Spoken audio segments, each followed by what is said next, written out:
Namaste. My name is Amana Begam Ansari, and I am the columnist with ThePrint. So today I'm going to talk about my article which I have written for ThePrint, and the article is basically discussing the issue of Rohingya crisis. So we listen time to time a lot of criticism from the human rights activists that India is not taking the Rohingya refugee inside, and which comes from a very good intention. However, it avoid a lot of practicality. So before going into it, I also try to examine that why a lot of people make this issue entirely about the identity. I mean, we can listen the argument that Rohingya were not allowed because they are Muslims. So because of their Muslim identity, they have been denied asylum in the India. So before going into it, we should understand that not all the issue is about the Muslim and Indian state targeting a certain community, the same victimization playbook. India has to think from the perspective of their own interest, the interest of the people who are Indian first. And we are looking at this entire crisis issue from the lens of national security.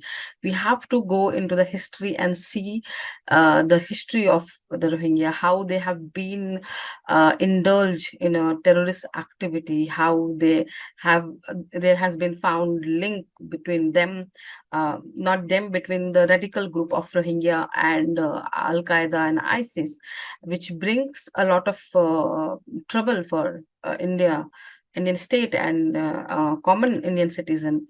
If we allow them into our nation, where we are already the largest population of on the entire planet Earth, we already have such a big population, and we have to take care of them and their interests.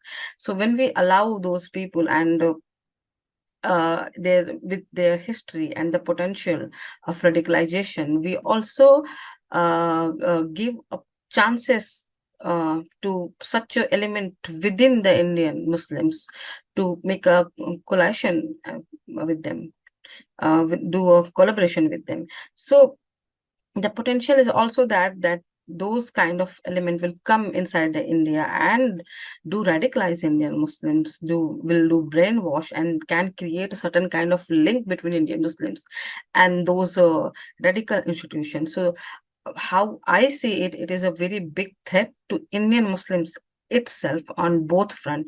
As a ordinary common Indian Muslim will be the one can be brainwashed into certain ideology, and the other innocent Indian Muslim will be the target of such a radicalized mindset, along with the rest of our Indian brethren.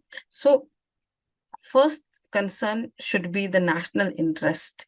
One, we can safeguard our nation, then we can think about helping those people who are in needs, and India can do for such a can do more for such a tragedy without giving them asylum or refuge in India. And India has traditionally adopted this approach where we even let leave those people who came across the border, but we never gave them the refugee status so easily. And one of the example is are the asylum seeker of 1970 war from the Bangladesh.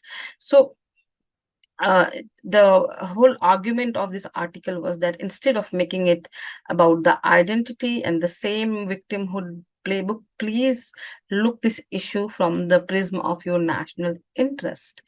Please think about your nation first, and when you will do it, when you will think about your family, your nation, and your Indian brethren, you would be looking towards this entire issue differently, with the practicality.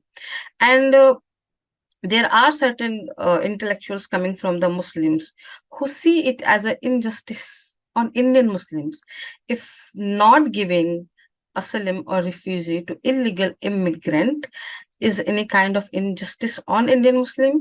That's their definition of injustice. I think they have to first learn the definition of injustice. What is the injustice? What is the real discrimination means? Thank you.